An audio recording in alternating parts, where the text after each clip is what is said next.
Since 2015, Chris and Joe have been known as the world's most renowned horror movie podcasters. Chris is a gifted nitpicker, while Joe is the only non-ordained triviologist recognised by IMDb. Out of the thousands of movies throughout their controversial careers, there is one film so malevolent, they've kept it locked away. Until now. It's the Conjuring.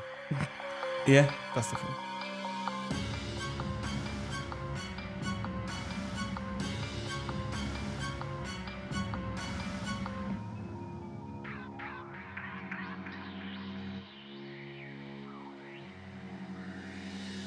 Hello and welcome to episode 105 of the podcast, Joe. 105, feeling alive? How to Survive. Yes, that is the name of the show, and that is what we discuss. And the film we're discussing this week is 2013's The Conjuring, directed by James Wan. If you haven't seen The Conjuring, then now is your chance to duck out before we spoil the whole film, as we do like to recap the whole plot before we discuss how we would survive. Yes. All the better to survive you with, my film.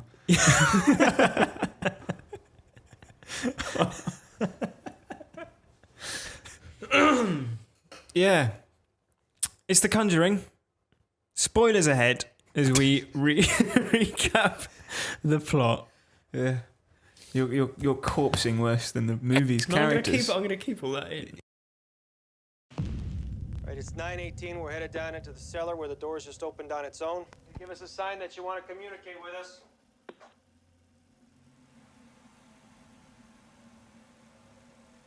Nothing.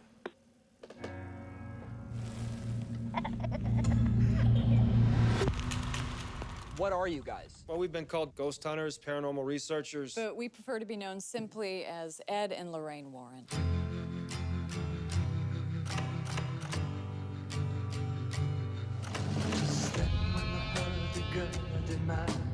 There's someone here that would like to talk to you. There's something horrible happening in my house.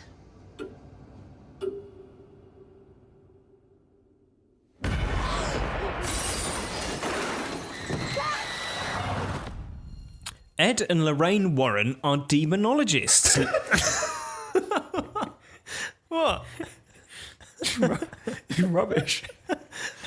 Is that the earliest you've ever decided a film's rubbish? 5 words. Yeah. Ed and Lorraine Warren are demonologists. Living in 1970s America, they travel the country either giving lectures on paranormal events or helping people with perceived paranormal problems, the majority of which they determine to have mundane origin, such as squeaky floorboards or rattling pipes. Meanwhile, Roger and Carolyn Perron move into a new isolated house along with their 5 identikit daughters. Sadie, the family dog, refuses to enter the house and is therefore chained up outside. That night, during a game of hide and clap, the family stumble upon a basement they were hitherto unaware of. Yeah. Hide and clap, you know the game we all played as kids. Yep, exactly. Hide and clap is like they couldn't get the rights to hide and seek. The next morning, the family find the dog, predictably, dead outside the house. Carolyn also notices strange bruises on her body and that every clock in the house has stopped at exactly 3:07 a.m., which her husband passes off as maybe they got knocked around in the move. Well, it's not impossible. One night, one of the daughters, Christine, claims to see a malevolent spirit no one else can see, who wants her family dead. Another night, Carolyn is trapped in the basement while a spirit attacks her daughters upstairs. Deciding enough is enough, the Perrons seek the help of the Warrens, who come to the house and quickly diagnose a demonic presence, which will no doubt cost a fortune to fix, just as soon as they've got the parts. Ed is willing to perform an exorcism himself, but would prefer they go through the official channels at the Vatican, Lorraine surmises that the demon has a particular interest in Carolyn, and historical research reveals a series of grisly events took place at the house, most notably when a woman named Bathsheba Sherman killed her child as a sacrifice to the devil and hanged herself and cursed anyone who would take her land. The Warrens use various cameras and equipment to confirm the paranormal activity taking place in the house.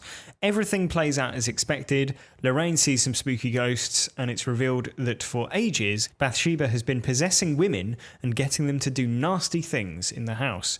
The Perrons move out to a motel.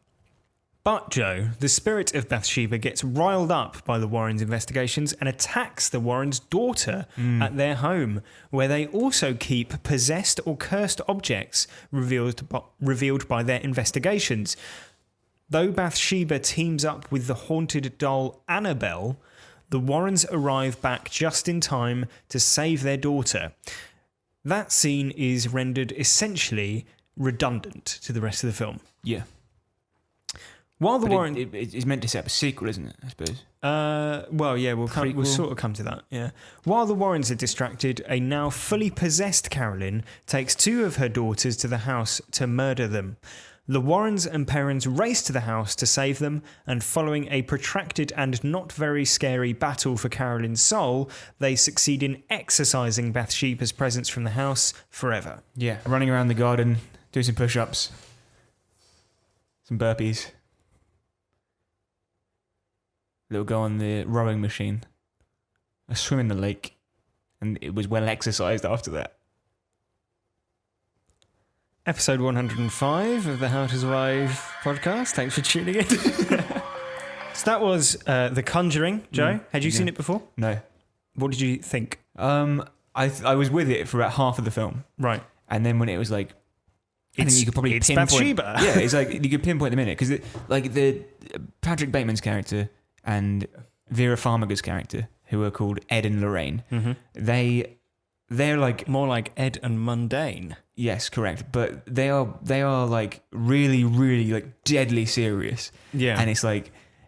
It's quite fun watching them because you're waiting for them to like crack a smile because they're saying such ridiculous things like, you know, oh, I'm getting a weird sense over here. Yeah. Right? But it's like so po-faced. Yeah, exactly. But it's the way it's blocked and the way it's lit is like there is some suspense to it. Yeah. But then as soon as they go like, oh, actually it was Methuselah or whatever. Bathsheba, yeah. Yeah. It was Bathsheba and she hung herself here. She keeps saying hung as well. It's not a painting, is it? Yeah. Hanged. Yeah. Hanged herself in the tree. Language is fluid, Joe. Yeah, so I believe. Hanged herself in the tree, killed the children, and then Patrick Bateman goes, well, that explains a lot. Yeah. Yeah, that's the problem. That is the crux of the issue with the film. Yes. That there's no mystery to anything. Yeah. Because when, like, take the mother, right? Mm-hmm. The clocks all stop, and you go, right, that's spooky. And the husband's like, oh, maybe it's, you know... But you know it's the ghost. And you're never led to believe it could be anything else. Yeah. Right? And also it's like they've all stopped at 3:07 a.m. And it's like, oh, well, obviously that's going to play in. Yeah. Because there's no reason they would be so specific otherwise. How do they know that the time of death was announced at 3:07? Yeah, like back from the 1800s when this happened. Yeah, rubbish. Anyway, the other annoying thing is that the bruising that appears on her body, and like you know it's like a ghost because it's like a handprint, right? So the mystery is what's doing it. Yeah. But then as soon as you know, about half an hour in, you know what it is because it's like, oh, it's Methuselah, right? Bathsheba, right? Yeah. And like at that point, it doesn't really matter why they're doing it. Yeah. Because you know what it's like, and then it says, oh, it's draining her life force or some shit like that. But so fucking what? Yeah. Like the for me, and we've talked about this umpteen times, right? Mm-hmm.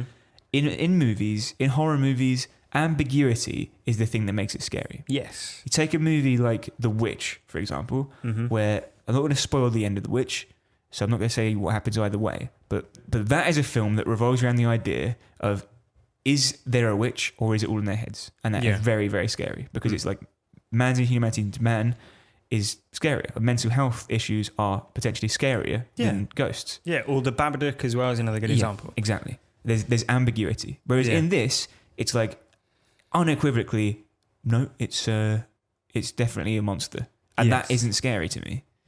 I'm sure there's some kids who it would scare, but not me. Yeah. I'm very brave.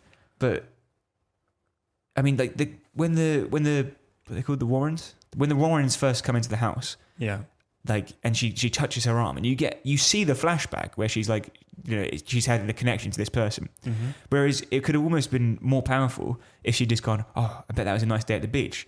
And it's like, is she doing cold reading? Yeah. Like, there's always a question of, is this real, or is this like yeah. But or- it's like she is definitely like she has supernatural powers. yeah, exactly. Yeah. Or is the mother going mad? Yeah. That would be interesting. Like, because it is incredibly scary and stressful for a mother to be intent on killing her children, Yeah. driven mad by the house, perhaps, Yeah. driven house by the stress. That is scary enough. But to say no, it's a monster, actually makes it less scary. Yeah, I agree. And yeah, I think like a lot of these sorts of films, it becomes a lot less frightening when the furniture starts flying around and, all of those sorts of things. The broader and the more hysterical it gets, the less effective I find it, certainly. I think this feels like it's trying to evoke a lot of like classic horrors, like The Exorcist and The Omen. Yeah, I mean, there's even like The Exorcist, particularly when they're doing the exorcism, and she stops just short of saying your mother sucks cocks in hell. Yeah. But not much short. Yeah, and also, but I just think like in terms of its form, like it's got similar titles. Like the titles don't look like the sorts of titles that you get in modern films. No. And the camera work is a lot of like zooms and things like that. that are shaky, sort of waver. Yeah. And it's clearly like a sort of love letter to that era of horror. I think it's sort of like somewhat successful. I mean, there's a lot of very sort of well lit and well staged scenes. Yeah. And it feels very high budget despite its like relatively modest actual budget, which is about 20 million, which isn't, that much. The sheet scare, I think, is particularly good. Like, yeah, that's quite cool. Yeah. And And when it blows off the washing line and appears there's someone who's stood next to her. yeah, and then it flies up to the window, and then when it blows off the window, there's a woman there as well. Like that stuff is all, it's quite overblown, but it's nicely done. I think what lets it down is that it's lacking that sort of secondary layer or like a metaphorical meaning that that makes things like The Babadook or The Exorcist so good. And so I think it feels a bit shallow. So I think it's a good film though. I think it maybe slightly unfairly has a reputation as being a bit of a sort of hack horror movie. Do you know what I mean? Yeah, I think it knows the horror conventions really well. Right? But it probably knows them too well. Yeah, that's probably right. I mean, what you've got to remember, though, is that this is... a few weeks ago, we covered Freddy vs. Jason, which came out 10 years prior to this. Like, you think of the, like, quite drastic changes that had happened in the horror genre in those 10 years. Yeah. Like, you'd had Paranormal Activity and, like, all of the Saw movies. Yeah. And, like... Basically, the horror genre had gone off in one complete direction and then back towards the sort of...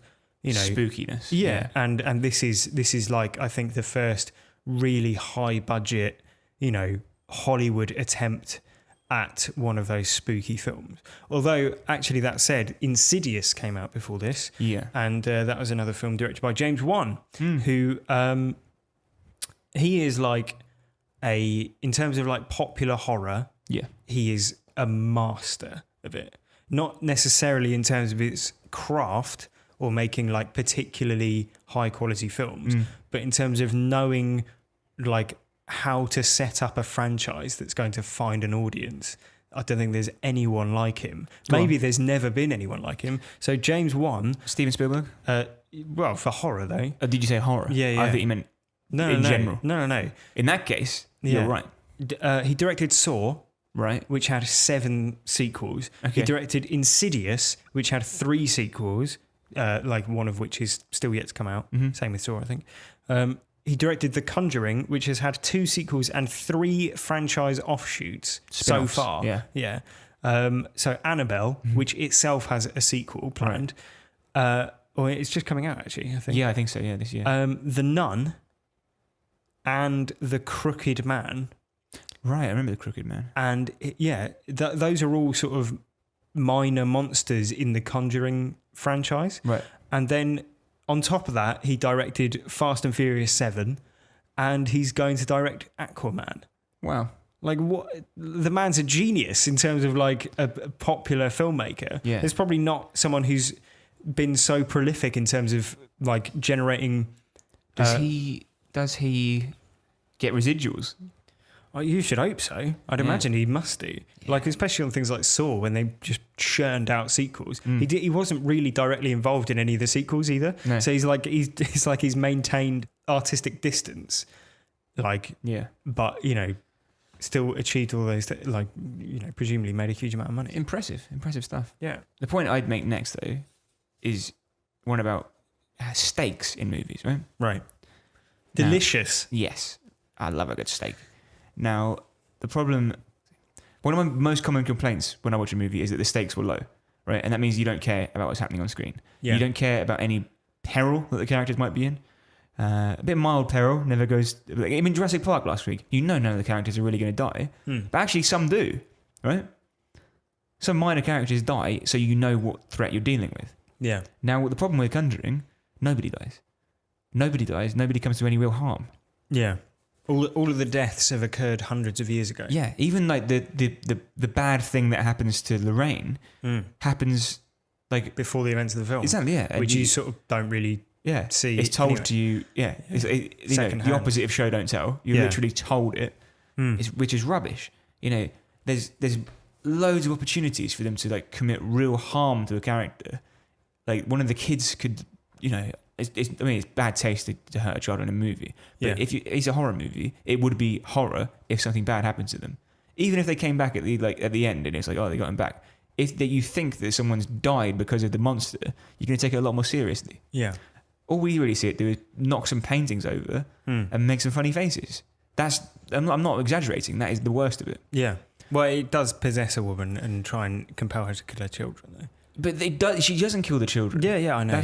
Yeah. And you're never really led to believe that she's going to, because when you see her about to kill the children, she's already got two men restraining her. Yeah. I mean, around this time last year, we were watching films like The Shallows, and we coined the term "my first horror movie." Yeah. And this has the flavour of that, I think. Yeah, I think it's a little more.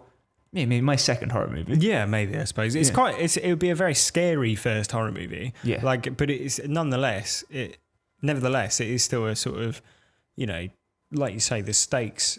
If you actually watch it with a sort of like detached feeling, like that is a legitimate way to watch it, I think, because the characters don't give you an awful lot to care about. No.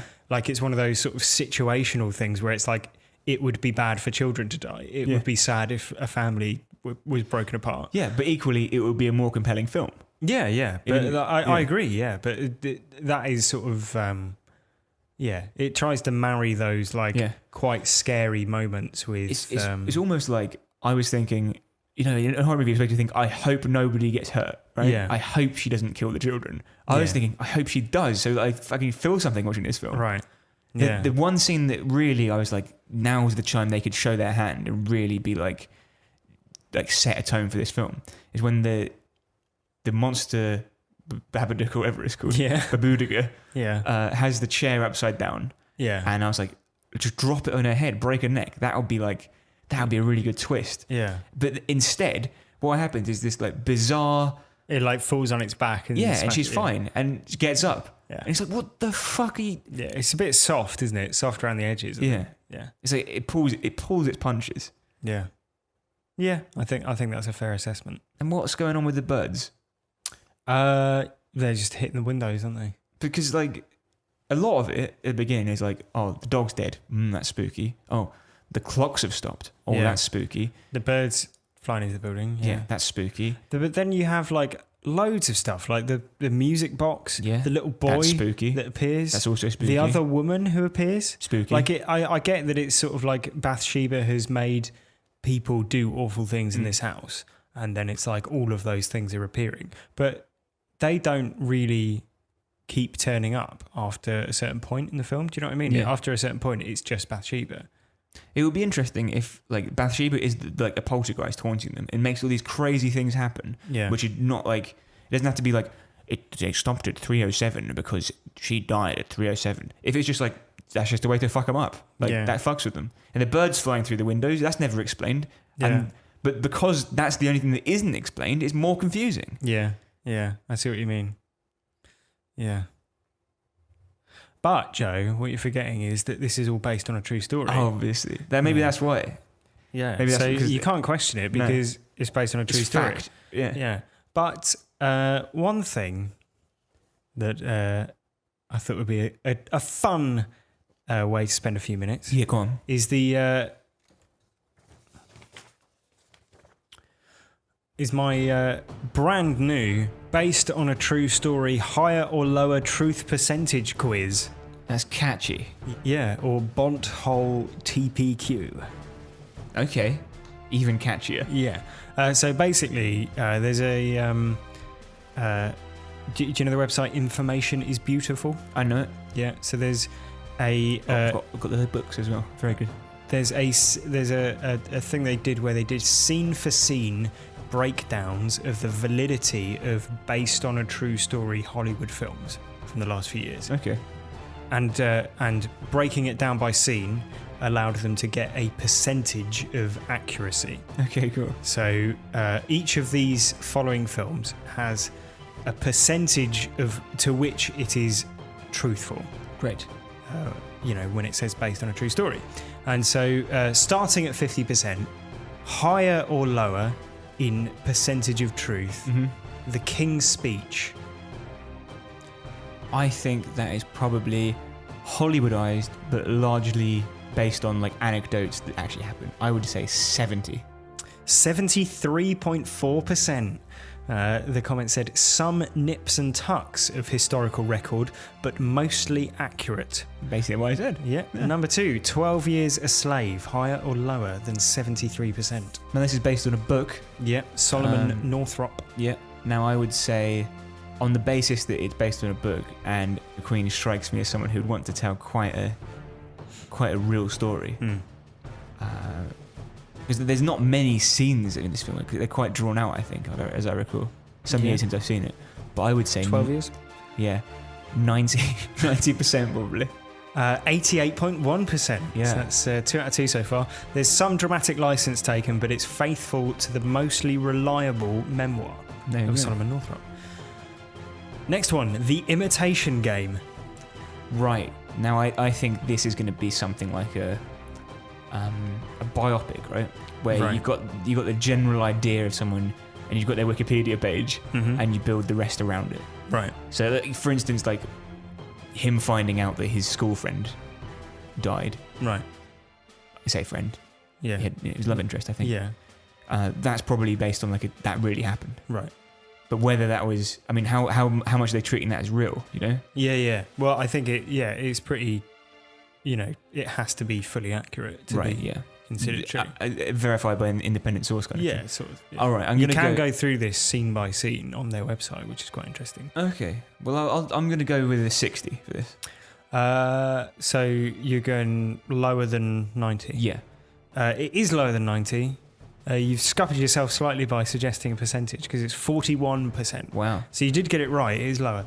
Aside from the basic events, it basically rips historical record to shreds. Wow. So the next film, American Sniper, higher or lower than 41%?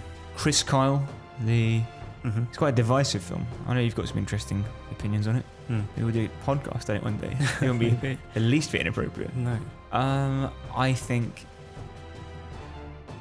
it's probably because there's other people who were in his like platoon and stuff who probably have verified it, and I think Clint Eastwood will probably want to tell quite a real story. But he is a dramatic director as well. Yeah. 80.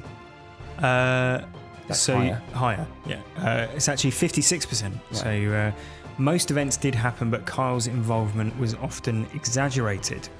So the next film is Selma. Good film. Higher or lower than 56% in accuracy. So a lot of it happens basically in public. And the scenes that are behind closed doors strike me as stuff that would come out of memoirs. So I'm going to go quite high. I'm going to say 80. 100% Well. is a painstaking recreation of events, Yeah. down to like even minor witness accounts, which explains why the cast is so massive Yeah. in the film, because they had to cast like Yeah. every single Person, witness. yeah. The problem is, though, I don't think they can give it 100. And here's why. As I recall, the King family hold the rights to the speeches that he gave. Right. And because I think... But it's probably more like they're not saying that every word Right. spoken in a given scene is accurate, but like the events are accurate. But I know that the speeches in that film were paraphrased. They weren't the real ones. Next, higher or lower than 100% is Lion. Oh, man. Have you seen it? No. God almighty. It's quite heavy going. Yeah. Yeah. I think 70. 60% is lower than 100%. You are correct. Mostly faithful, but the love interest is fictionalized and many points are truncated. Right. The next one is The Social Network, higher or lower than 61%? I would think lower. I would go lower than that, yeah. 76%. Wow. So I think that's the only one you got wrong, isn't it? Yeah, I think so. So yeah, it's higher than 61%. It's more accurate than Lion. It's a mostly true story, aside from some characterization of Mark Zuckerberg, obviously. And then finally, higher or lower than 76%, Fargo. Lower. Correct. It's not true. It's 0%. But it opens with the title Yeah. saying this is a true story. Yeah, the names have been changed to protect the innocent. Yeah. Yeah. So it says this is a true story, but it is not. Yeah. And it was, a con basically on the audience. So the Coen brothers basically figured, rightly, I think, that people would take it more seriously if they thought it was a true story. Yeah. And so they just put that at the start. But it convinced a Japanese office worker, Takako Kanishi, to the extent that she purportedly died trying to find the suitcase of money that was buried in the film. No. Yeah, and her journey was made into a film called This Is a True Story. However, the story isn't true, right? Yeah. And she actually was visiting places she previously visited with an ex-lover and died of an overdose, but it was in Fargo in North Dakota, and she did die out in the middle of a field. However, amazingly, the Coen brothers' next project is to write and direct an English language remake of This Is a True Story. Really? They're directing that? No, that's not true. Fucking hell. This episode of How to Survive is sponsored by Mr. T Luxury Teas, who bring you this week's piece of useless IMDb trivia. This week's film is The Conjuring. The film was shot entirely in chronological order. That fact might not be worth knowing, but Mr. T certainly is. Head over to Mr. T Luxury Teas to choose from a wide range of traditional, herbal and fruit teas from all over the world, packed with health benefits and gathered to help you get the most out of your day. Visit mr-tea.co.uk or Google Mr. T Luxury Teas to find us. Use offer code SURVIVE at checkout to receive 10% off any order you make.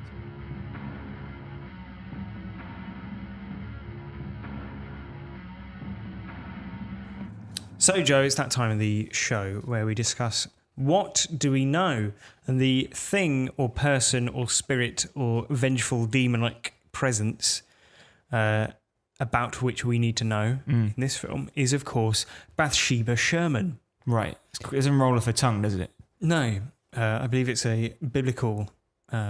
Bathsheba. Yeah, it's a... Sherman, isn't Sherman's like a No, she married tank. someone called Sherman. Right. An American. Right. What was her original biblical surname then? I don't know. She was born in 1812 Right. and was apparently related to Mary Town Eastie, who was a woman executed for witchcraft in 1692. This is the true story part, right? Yeah. In inverted commas. And her husband caught Bathsheba trying to sacrifice their newborn baby to the devil. Right. Which I think she actually succeeded in doing. And then she hanged herself from the tree in the back garden, as we see in the film, and cursed anyone who would take her land. Then her spirit continued to reside in the house for hundreds of years and possesses mothers to make them murder their children. Cheery stuff. Yeah. It's what the film actually is then, if this is true, is a terribly inappropriate portrayal of mental illness. Yeah, yeah.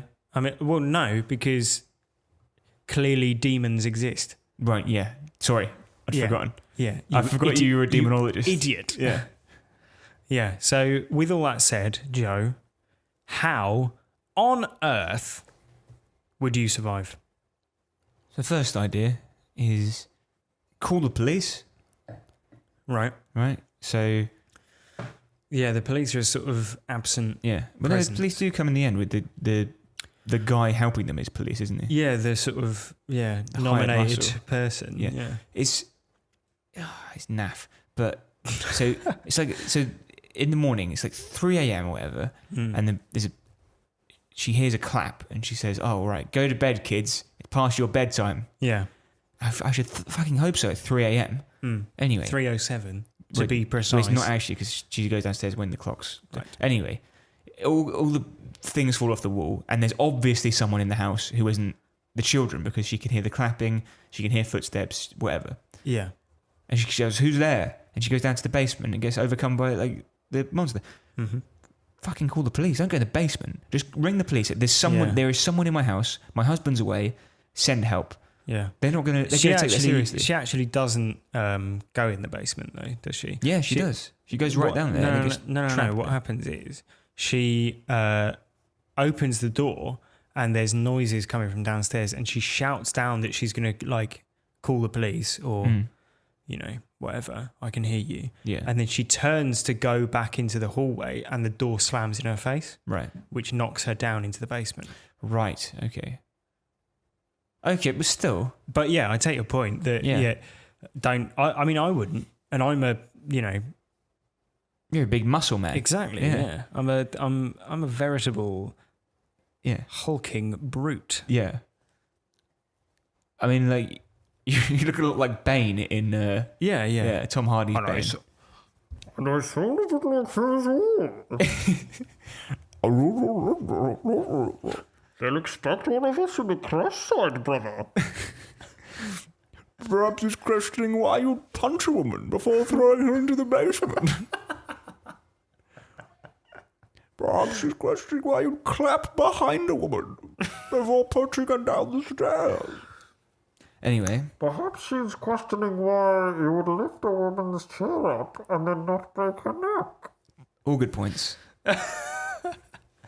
The point I'm making, though, is perhaps he's questioning why you'd go into the basement without calling the police. That's the crazy part.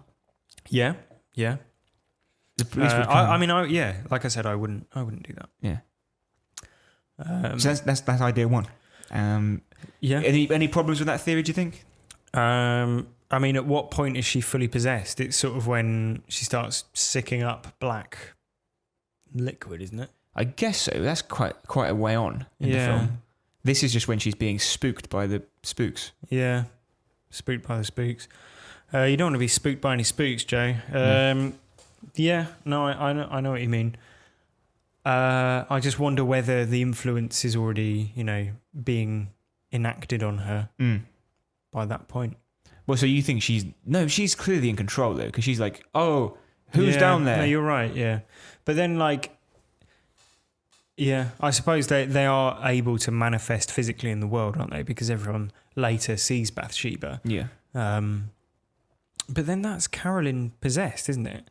So my question is essentially, are those like clapping and the ghostly apparitions and all those sorts of things, are they physical in that, they are objective clapping noises? Right. Or are they like hallucinations that are designed to draw her downstairs. Because presumably the plan with making all the noise in the basement is to get her to go downstairs, right?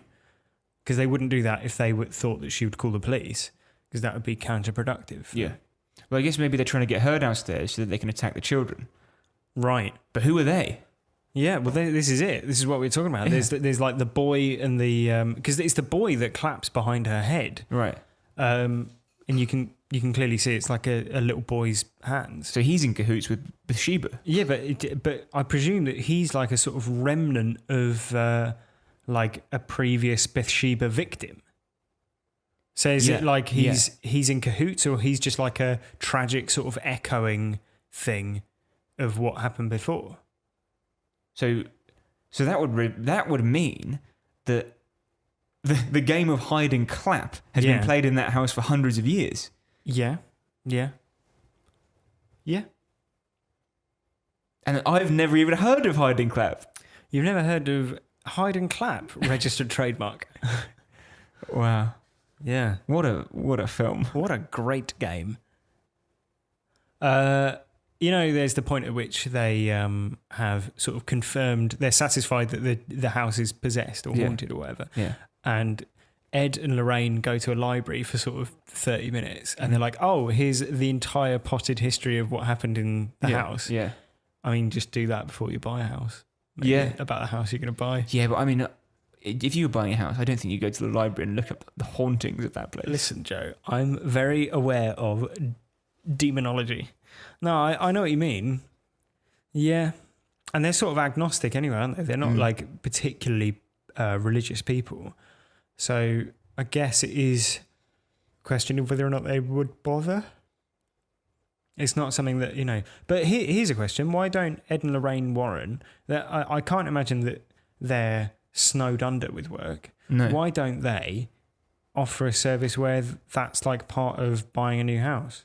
So like they try and establish it as the norm for them to sort of, rate out of 10 the hauntedness of any given property. It's a good idea. I think maybe people wouldn't buy it. I guess it's like people only think about it once they're already being haunted, don't they? Yeah. Like they're not thinking about it before that. So it's like, you wouldn't get the fire department to come around and look for any fires before you bought a house. And for that reason, I'm out. I'm out. Yeah. Yeah. So I take your point. No one. I think the problem is the only people who seem to believe Ed and Lorraine are the students at the universities they go to. Yeah. Where they're like, wow, how do you know he was possessed? And Yeah, it's but like, then my question is, would they have been better off researching the house before they bought it? the answer is yes. The question of whether they would have I know they wouldn't have done it because they didn't do it. Yeah. But then, like, we're just making suggestions, aren't we? Yeah. So if anyone listening is thinking of buying a house, then maybe it's worth checking the extent to which it is or is not haunted before you buy it. Yeah, that's true. Do you think also like that house has surely had like dozens of murders take place on it? Like that would be part of like local record, surely. Where did they move in? Are they locals anyway? Who just bought the They house? buy it off. They buy it in a police auction. Right. Which That's where you should always buy your houses. Yeah, well, that may be why the police are absent for the rest of the film because they feel so guilty about it. Yeah. Every one of the last occupants who's been a mother has killed their children. Yeah, and don't you think you should mention that? There's no explanation whatsoever. No, don't worry about it. Yeah, that'd be fine. Let's get this mother with 5 children. Yeah. That's like if you had a serial killer who like only killed people with blonde hair. Yeah. Don't put them in the room with people with blonde hair. Yeah. Like the police auction was just people had to go in and write down how many children they had and the people with the most children won. Wow. 5 children. They're not 5 even that children. old. Yeah. It's not a huge spread, is there? There's one idea for the Warrens in particular that I thought when I was watching the film. And it goes back to a thing that I suggested a few weeks back in a very similar film called Predator. And that is to keep, in Predator, it was to keep your fuel dump off site. Yeah. So likewise, maybe don't keep a large amount of possessed or cursed artifacts in your house with your infant daughter. Yep, you got my next one. Yeah. Because that seems, at best, negligent. Yeah. And at worst, grossly negligent. And basically, you know, that weird scene where Annabelle and Bathsheba apparently team up to attack the Warrens' daughter is just like maybe the most annoying scene in the film, because it's like completely pointless. Like it comes out of nowhere really, and like until that point you're not even sure if Bathsheba can leave the house. Right. Yeah. And then suddenly she's in the Warrens' house. It's all a bit confusing. Annabelle, who was like in the prelude bit at the start, is suddenly there as well. But basically, why would you keep all of your, like, I mean, if your job was like deactivating nuclear bombs, you wouldn't keep all of the like deactivated nuclear bombs in your garage. No, you'd hope not. Yeah. Yeah. Or if you were like a vaccination specialist, you wouldn't keep vials of all the diseases. Yeah. Or just rabid animals in like, to all intents and purposes, loose. Like Annabelle is in a like glass cabinet. Yeah. I don't know why. Like she's a fucking supernatural doll. Yeah, you want to get a good look at her from all angles. Yeah, but like is the cabinet not to like stop her getting out? Do you know what I mean? Yeah, but it also acts as a display case, doesn't it? It's mad. They've got some issues. Yeah. Yeah. So basically, just don't do that. Just like there's absolutely no reason you can't have it off site. If you want to store all these artifacts, which is like a fairly noble thing to do, I suppose, you could just put them in a storage locker or something. Yeah. Like somewhere in the middle of nowhere. Yeah, go out, like buy a cheap plot of land. Yeah. And bury everything. Yeah, but like smother it in concrete. If you think the Annabelle doll is like a vessel for evil, just fucking smother it in concrete. Yeah, don't keep it in your home. Yeah. It's mental, isn't it? I'm amazed that it took this long for something bad to come of that. Yeah, because it's not, Annabelle's not the only thing in there. No. There's shelves and shelves of stuff. Yeah, yeah. Which presumably they're going to be like farming for Conjuring spin-off material for the next like 5 years. Do you remember the TV series Brum when we were kids? Yeah. A little car used to go out on, it was like in a guy's workshop. Autonomous car. Yeah, it would go out, get in mischief. Sentient car. And it would come back, and in the morning the guy would unlock the garage and he'd go like, oh, there's a you know, the handle of a hose pipe in here. Yeah. That's strange. And every day would be something slightly different, and he'd put it on the shelf. Yeah. That's kind of what it felt like here, is that it's like, these are all the adventures we've been on.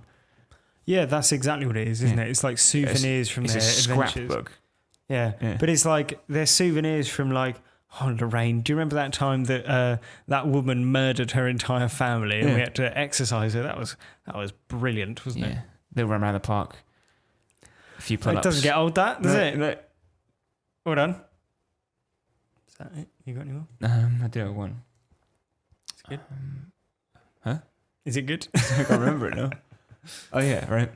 So similar to what you said about the fuel dump, right? Yeah. Right. If you've got like 5 women in the house, and the demon happens to prey on women. 6 women. 6 women? 7 women at one point. Yeah. Get them out. Come on. Yeah.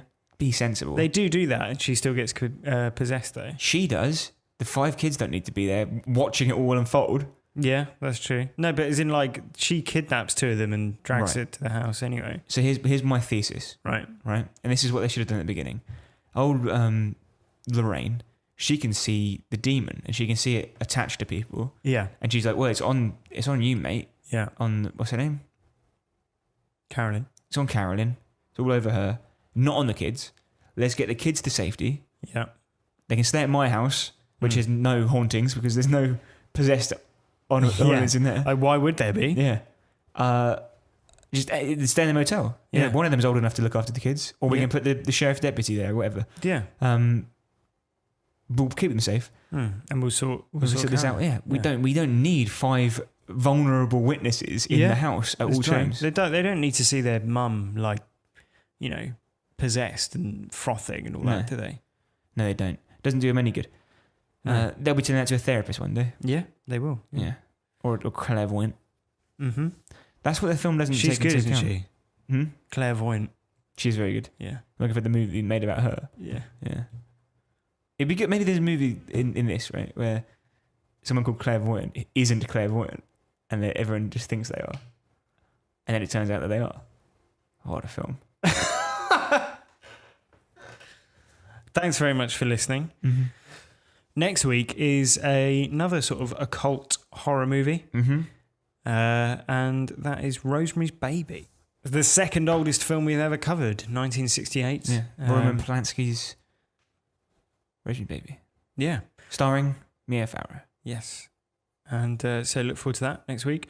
In the meantime, if you want to suggest any films or otherwise leave any comments or suggestions on how you would survive, then the email address is howtosurviveshow@gmail.com. You can find us on Facebook, facebook.com/howtosurvivepod. And we are, as ever, on Twitter @howtosurvivepod. Mm-hmm. So that's next week. Rosemary's Baby. Joe, final words for Bathsheba. Bathsheba, be sure to leave us a review on iTunes.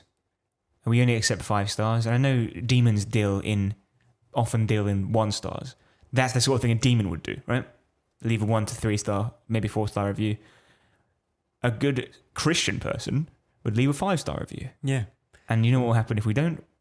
We can't risk it. We can't. If you don't get a 5-star review this week, it means we're more open to getting a lower star review, and we can't risk that. Yeah. So we will destroy the podcast. Yeah.